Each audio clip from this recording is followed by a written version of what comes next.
The most important thing that you have already acknowledged is that tiredness is about resistance. In the same way that you can feel the ease in setting your canoe into the stream and going with the flow, as compared with going against the current. An absence of resistance yields you that benefit of time also.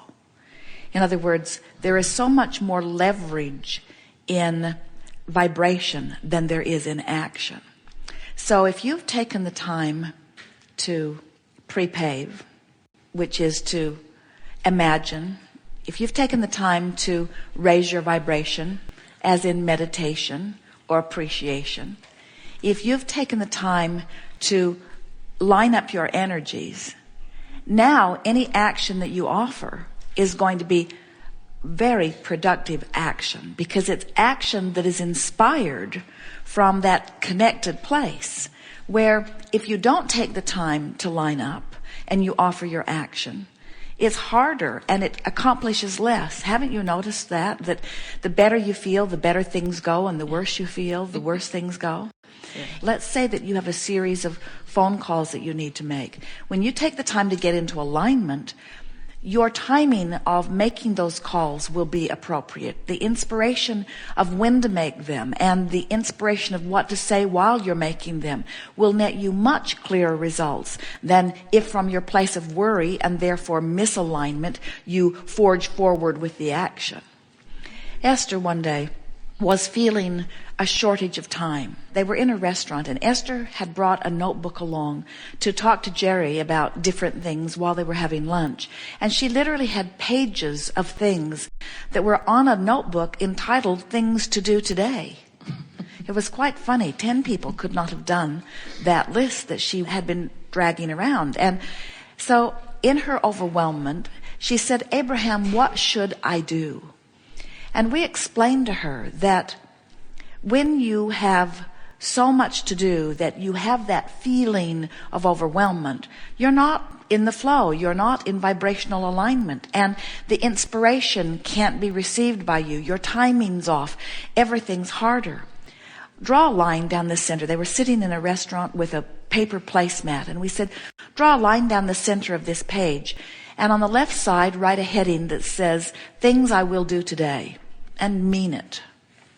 She'd been carrying that list around for days. And on the other side of the placemat, write, "Things I would like the universe to do." And then write the things on the left side of this column that you really are going to do today. Either things that you must do, things that you want to do, things that you intend to do today. And everything else put on the universe's side of the placemat. And not only was she more effective at the things that she had kept for herself to do, but the things that she had put on the universe's side of the placemat began to take care of themselves. People she needed to talk to called her or called the office. All kinds of things began to shape up, where by the next morning, more had been accomplished on the universe's side of the placemat than Esther had kept for herself, and Esther had applied no action. That's leverage, you see. The most effective method of getting more time back is to delegate to the manager, the universal manager. And as you do that, you'll find that you will have more time to do the things that really matter. You are living in an environment where you have clocks and calendars and appointments, and time is a wonderful thing. Isn't it nice that we rendezvoused because of a certain time, and that time allows us all to focus simultaneously so that together we can take thought beyond that which it has been before? You just have to see time as your advantage. It's my focusing advantage. When I think of 20 years, that's a segment in which I focus in a certain way. When I think of 5 years, that's a segment in which I focus in a certain way. When I think of here and now while I'm visiting with Abraham, that's a segment where I focus in a certain way. And the focus factor is the big factor. The alignment factor is everything. To us, time is irrelevant because all of our power, yours too, is here and now. You can't focus yesterday, and you can't focus tomorrow. You can only focus now. You can think about the past, or you can think about the present, or you can think about the future, but you're doing it all right now. And so, from our perspective, now is now is now. And now, as far as we're concerned, is alignment. That's what we're wanting to teach you. So if you use your now to align, time takes care of itself. If you don't align, if you let the things that are bothering you occupy your thoughts, and so that your vibration is all about them, now your timing's off. Jerry and Esther are driving down the road one day, and there have been several incidences like this, but Jerry was driving, and he was signaling left and was going to turn across traffic. And as he was sitting there, he had an impulse of hesitation. And Esther blurted, "Stay." And so instead of turning, even though the roadway was clear, he stayed right there. And at that moment, a car going over 100 miles an hour passed him on the left side. And if he had made his turn, they would have been broadsided. The fact that they were tuned in, tapped in, turned on, made the timing in their life perfect. Timing is everything, and the timing that we want you to focus upon is something that you feel viscerally. Instead of timing, we want to talk about connection, which gives you ultimate timing. Jerry and Esther have a friend who lives in San Antonio, and they live in the hill country, which is a higher elevation. And they went into the post office one day, and the post office was completely inundated with water. It had been raining, and much of this little town of Bernie was underwater. And they went immediately home and called their friend, who has 1,000 acres, but the Cibolo Creek flows right through their property. And they have farm equipment and animals and all kinds of things in a pasture that adjoins this stream. And so Esther called and said, "Cibolo is over its banks here and headed your way." And Pat said, "Oh, thank you so much." And she moved her tractors and her horses and her cattle from the field and called back later and said, "So nice to have a friend upstream." And we say, you have such a friend upstream. You have source energy. You have broader view. And when you take the time to align with that, not only is your timing about everything better, everything about your body functions are better. Everything about your metabolism is better. Everything about your cellular movement is better. Everything about your mind power is better. Everything about your timing with others is better. When Jerry and Esther awaken and take the time to bask and maybe take a walk, maybe meditate for a little while, take time to enjoy one another. As Jerry and Esther start a day like that, their impulse to get on the road leads them not only to the perfect getting on the road, to the perfect rendezvousing, but it leads them to the perfect inspiration about the perfect routes for the perfect day. And the perfect day doesn't always mean about the fastest way. Sometimes it's the most beautiful way. Sometimes it's the rendezvousing at a truck stop with someone that is meaningful. In other words, a friend upstream knows all of the things that you want and all of the things that you intend and will inspire you to the perfect timing of all of that, you see. Esther will say, "We're in the zone. We're in the zone." She can just feel when they're in the zone. Numbers line up. All kinds of things line up. People that they meet, they can just feel that they are being guided from a broader perspective.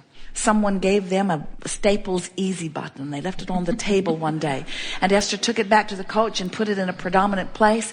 And every time she noticed it, or every time something would happen that seemed to happen in the flow, she would pop that button and the voice would say, "That was easy. That was easy." And she got addicted to this button. That was easy. That was easy. That was easy. That was easy. That was easy. The more you notice it is going well, the more in the flow you become, and the more the universe yields to you the time to do not only the things that you need to do, but the time to do the things that you want to do. Until in time, you will only be doing the things that you want to do, because everything that you are doing will be so life-giving in nature. You will not separate the stuff I need to do from the stuff I want to do, because it's all stuff that I want to do. Esther teases every day of the world relative to everything that matters. She says to Jerry, "I can't possibly make this." And it's just her way of saying, I am now focusing within this framework of time in order to rendezvous where I need to be when I need to be. Jerry does not wear a watch. He refuses to let time dictate him.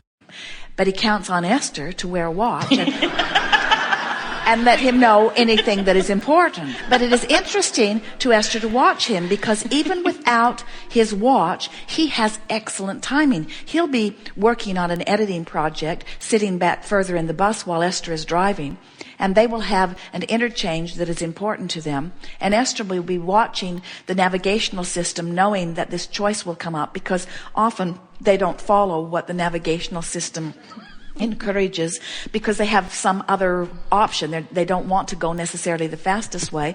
They want to see a particular truck stop, or they want to see a particular FedEx box, or there's a particular campground or restaurant that they want to go to. And so Esther is watching the navigational screen, and it is uncanny how often, without hearing anything yet, Jerry will come forward in the coach just at the right moment. He just senses that it's time. He has this broader view, and what it is his friend upstream that is the best navigational system in the world, that will always guide you to rendezvousing with what you are wanting. The problem with watching clocks and calendars and to-do lists and letting things like that dictate the things that you do, so that you are not spontaneous and flexible, is that you often miss what you're really looking for, because you're doing what you think you should do.